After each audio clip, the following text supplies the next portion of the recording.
Sara Labati wala ng komunikasyon kay Richard Gutierrez. Annabel Rama, mainit ang ulo. Meron gustong sabunutan. Sa isang eksklusibong panayam ng 1PH kay Sara Labati, kinumpirma nitong hindi na daw sila nag-uusap ng kanyang asawang si Richard Gutierrez. Gayunpaman, ayon kay Sara, co-parenting sila ng aktor pagdating sa kanilang mga anak na sina Zion at Kai.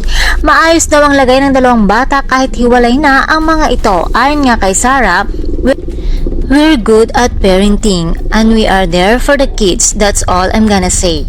Dagpa niya, "Of course, it's not ideal for the children, but that's life and they'll be fine." Ibinida naman ng aktres sa kanyang IG stories na masaya ito sa kanyang upcoming project na Lumuhod Ka sa Lupa. Ayon sa kanya, "Happy set, blessed life, thank you Lord."